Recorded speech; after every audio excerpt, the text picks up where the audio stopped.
ಎನ್ಎಸ್ಯುಐನ 7ಕ್ಕೂ ಹೆಚ್ಚು ಜನ ಕಾರ್ಯಕರ್ತರಿಂದ ಉದ್ಧಟತನ. ಯಲಹಂಕದ dairy circle ಬಳಿಯ ವೀರ ಸಾವರ್ಕರ್ ಬೋರ್ಡ್ಗೆ ಮಸಿ ಬಳಿದಿತ್ತು. ಮಸಿ ಬಳಿದ 3 ಜನ ಎನ್ಎಸ್ಯುಐ ಕಾರ್ಯಕರ್ತರ ಬಂಧನ. ಬೆಂಗಳೂರು ನಗರ ಜಿಲ್ಲೆ ಯಲಹಂಕದ 4ನೇ ವಾರ್ಡ್ ಡೈರಿ ಸರ್ಕಲ್ ಬಳಿಯ ವೀರ ಸಾವರ್ಕರ್ ಮೇಲ್ಸೇತುವೆ. ಎನ್ಎಸ್ಯುಐ ಕಾರ್ಯಕರ್ತರು ಮೇಲ್ಸೇತುವೆಗೆ ಭಗತ್ ಸಿಂಗ್ ಹೆಸರಿಡಬೇಕು ಅಂತ ಆಗ್ರಹಿಸಿ ಕೃತ್ಯ ಎಸಗಿದ 7-8 ಜನರಲ್ಲಿ 3 ಜನ ಕಾರ್ಯಕರ್ತರ ಬಂಧನ. ಇಂದು ಮಧ್ಯಾಹ್ನ 1:50ಕ್ಕೆ ಮಸಿ ಬಳಿದಿದ್ದ ಕಿಡಿಗೇಡಿಗಳು.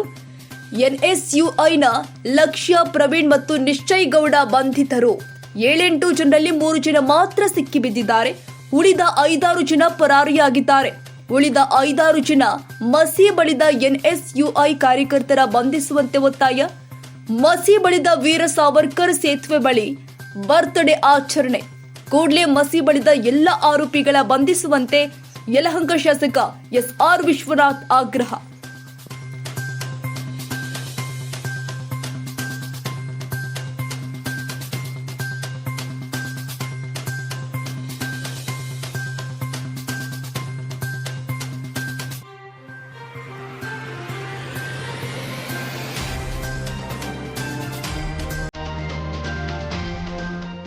ಎನ್+ ಅಕಾಡೆಮಿ 2024-25ನೇ ಸಾಲಿನ ಪ್ರವೇಶಾತಿ ಪ್ರಾರಂಭವಾಗಿದೆ. ಪ್ರಥಮ ಪಿಯುಸಿ, ದ್ವಿತೀಯ ಪಿಯುಸಿ ದಾಖಲಾತಿ ಪ್ರಾರಂಭವಾಗಿದೆ.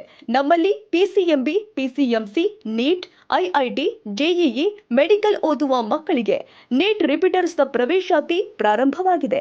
ಕೆಲವೇ ಸೀಟ್ಗಳು ಮಾತ್ರ ಲಭ್ಯವಿದ್ದು 100ಕ್ಕೆ 100ರಷ್ಟು ಫಲಿತಾಂಶ ನೀಡಲಾಗಿದ್ದು 3 ವಿದ್ಯಾರ್ಥಿಗಳಲ್ಲಿ ಒಬ್ಬ ವಿದ್ಯಾರ್ಥಿಗೆ ಸರ್ಕಾರಿ ಮೆಡಿಕಲ್ ಸೀಟ್ ಲಭ್ಯವಾಗುತ್ತೆ. ಹಾಗೆ ಜೆಇಇನಲ್ಲಿ ಓದಿದ ವಿದ್ಯಾರ್ಥಿಗೆ ಸರ್ಕಾರಿ ಇಂಜಿನಿಯರಿಂಗ್ ಸೀಟ್ ಕೂಡ ಲಭ್ಯವಾಗುತ್ತೆ.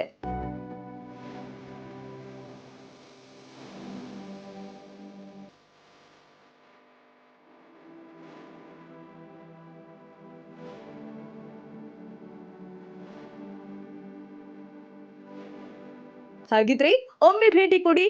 ಎನ್+ ಅಕಾಡೆಮಿ, ವಿಳಾಸ ನಂಬರ್ 8, ಶ್ರೀ ಶ್ರೀ ಶ್ರೀ ಶಿವಕುಮಾರ ಸ್ವಾಮೀಜಿ ರಸ್ತೆ, ಕೆರೆಗುಡ್ಡದ ಹಳ್ಳಿ, ಚಿಕ್ಕಬಾಣವಾರ, ಬೆಂಗಳೂರು 560090 ಹಾಗೂ ಭದ್ರಪ್ಪ ಲೇಔಟ್, ಕೊಡಿಗೆಹಳ್ಳಿ, ಮುಖ್ಯ ರಸ್ತೆ, ಬೆಂಗಳೂರು ಮತ್ತು ಡಿಮಾರ್ಟ್ ಹಿಂಭಾಗ, ಯಲಹಂಕ ನ್ಯೂ ಟೌನ್, ಬೆಂಗಳೂರು. ಹೆಚ್ಚಿನ ಮಾಹಿತಿಗಾಗಿ ಸಂಪರ್ಕಿಸಿ 881-153-9988 ಹಾಗೂ 861-803-6229 ಮತ್ತು 9986225888.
ಕ್ಷಣದ ಸುದ್ದಿಗಾಗಿ News81 Kannada YouTube channel subscribe ಮಾಡಿ. ಹೊಸ ಸುದ್ದಿಗಳ ನೋಟಿಫಿಕೇಶನ್ಗಾಗಿ ಬೆಲ್ ಐಕಾನ್ ಕ್ಲಿಕ್ ಮಾಡಿ.